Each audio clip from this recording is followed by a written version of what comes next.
Oyez bien clair, cher auditoire, la femme qui fit de l'art et la liberté son guide, celle dont je vais vous conter l'histoire, lâchant à l'élan et la passion les bride. Demoiselle aux 1000 visages, dont le corps n'était que costume, et au cœur libre de cage, se jouant des dogmes et coutumes. La Maupin.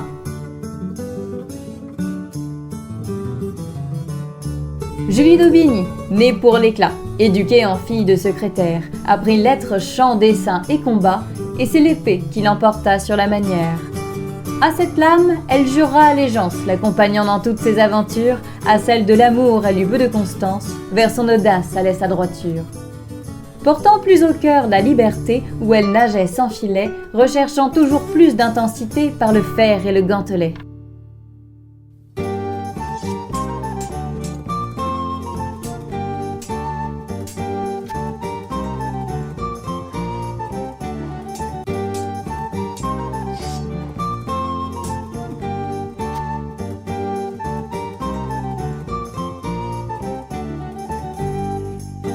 Mariée pour sauver les apparences, car au comte d'Armagnac une scandaleuse liaison, mais dans les salles d'armes une fulgurance, trouva Serrane, maître d'escrime et compagnon de libération.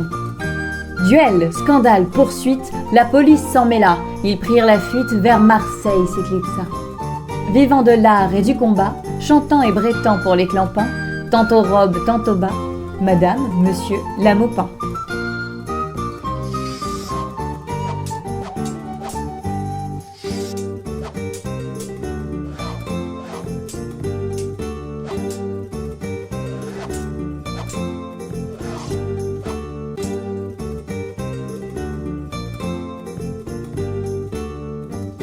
Libre des règles et des lois, aimant sans distinction, mit feu au couvent pour son émoi, au bûcher jusqu'à l'extinction. À la fuite elle fut contrainte, Orléans, Poitiers, Tours, des villes comme escale, trouvant refuge dans les duels, chants et étreintes, à défaut d'amarrer sa cale. Un soir, une échauffourée, taverne, égo et alcool, un duel surgit sans s'annoncer. Vêtu monsieur, elle s'y colle.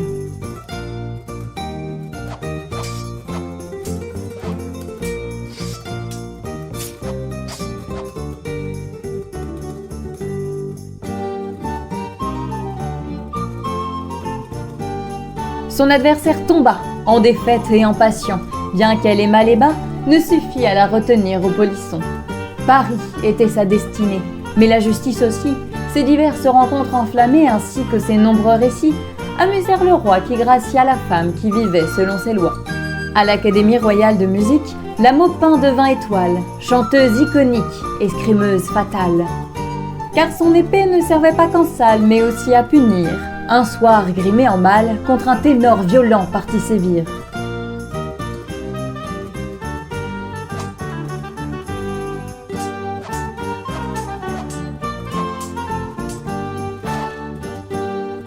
Nul ne pouvait ignorer comme son cœur était tendre, désir et impétuosité étaient source d'esclandre. Car si le genre n'était question, son amour n'était pas plus fermé, à la disponibilité pas de notion, un simple regard la consumait. Son charme auprès d'une dame à beau brun, aux courtisans pourtant présents, lui valut un duel au jardin face à 3 millions conquérants.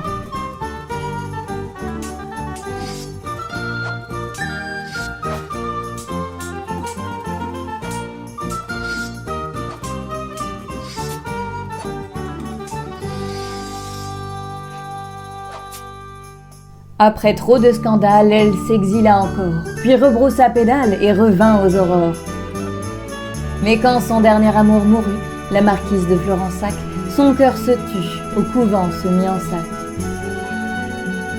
Son écho demeure sans pause, dans chaque lame levée pour la liberté, dans chaque voix qui ose, dans chaque pas hors des sentiers tracés, vit encore la Maupin, indomptable, fière, sans frein.